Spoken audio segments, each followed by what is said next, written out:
سروکی گشتی هدا پاره محترم اسحاق ساغلام در حق بعدالتی محکمهان آکو دبه سدما مقدوریتان ده بیانات ده تماشاوان انهجا ساغلام ifade کرد که دوی سازین محکمهان عدالت بلاوک.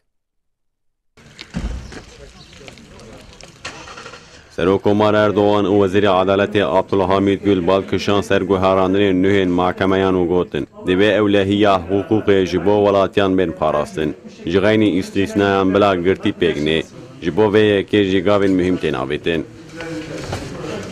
در حق مجارده سروکی گشتی هدا پاره ایسا سالم جی بیان دا سالم ده بیانا خدا وها ifade کرد. ev beyanatan ji bo pêşerojê muhîmin. Ev îfadeyan jî bi me didin nîşandan ku êdî ev krîza edaletê nayê meşandin û domandin. Gelek kes bê delîl û ispat. Di gelek kes wek dirêj di hefsan de dimînin. Ev yek jî îtîbara mahkemeyan dixîne. Çavkaniya muhîma dewletê edaletê. Di anketên dawîn de eşkere bû ku li Tirkiyeyê bêedaletî meseleya herî muhîma duyemîne. Di nav xelkê de ji sedî de bêedaletî bawerin. Ev yek jî tiştekî bêfikar e.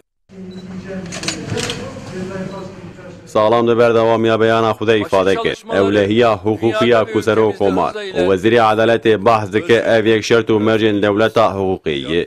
جبر وی که وقت با آجیل ده حقوق ده گوهرتن پیک بی. سالام وها داویل بیان خوانی.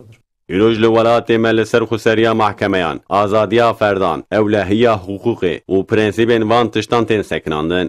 لیبلا بزانین که اف تشتان ایدی داخواز خورتا جواکیه. دبی اقتدار سیاسی وک بلز و بز دگور وان طالبان و داخوازان گوهرتنان چه بکه لورا احتیاجا ولات آهری آجیل اویکه